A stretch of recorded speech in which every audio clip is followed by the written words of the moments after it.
Welcome back to the lab house. Today we will discuss about calibration. But first we have to know what are the three processes that are involved when working on an instrument in a lab. The first is maintenance. Maintenance is used to enhance the shelf life of the instrument. It can be done daily, weekly or monthly. The second is calibration. Calibration is used to standardize the instrument. I will tell you how. The third is quality controls. Quality controls are applied to validate the results of our test. So calibration can be of three kinds: instrument calibration, calibration and control, and the link between reagent and instrument calibration. So instrument calibration involves the calibration of reagent sample management zone, reagent probes, sample probes, pipettes, etc. These are the part of the instrument, and we will do calibration in order to put these parts at the right place, at the standard place, so that they can work properly. This type of calibration is done only when new parts are loaded or the whole new instrument is loaded. The second is calibration and control. This type of calibration is done when the control is not working, the control is expired, or there is contamination in the control. The third is link between reagent and instrument calibration. This is done when new reagent batch is loaded. A new reagent batch will have a new lot number, and we will calibrate the instrument again by loading a new calibrator with the same lot number as that of the reagent, because the reagent and the calibrator should have the same lot number. Now we will discuss what's the purpose of a calibrator and a control. I will tell you with an example. Suppose a calibrator with a known concentration of 25 is used as a standard.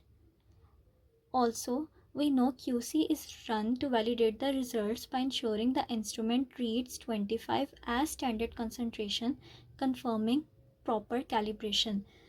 In this way, we know that QC can validate two things.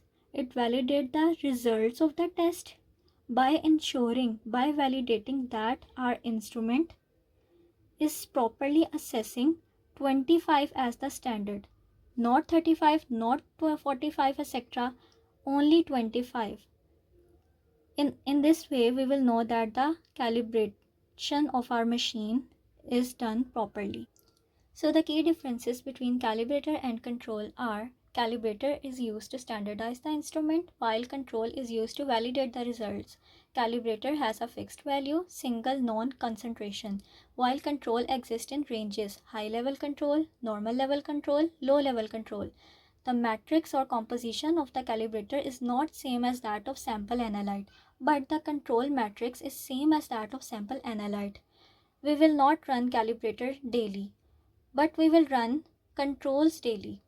Calibrators are run only when new instrument or a part of the instrument is loaded, new reagent lot is loaded, or control contamination or control is expired. In these three cases, we will do calibration again. In the last, you have to know that calibration and standard are same thing. These are two different names of a same thing, but the key difference is that standard is used in semi-automated machines, while calibrator is used in automated machine. Standard is a solution of known concentration for a single analyte, while calibrator is a solution of known concentration of different analytes. For example, standard for albumin only, while calibrator can be consolidated chemistry calibrator that contains known concentration of albumin, ALP, cholesterol, GGT, iron, triglycerides, etc.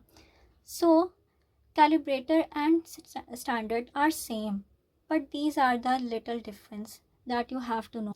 So this is it. If you like this video, follow the lab house for more informative content like this. Thank you so much.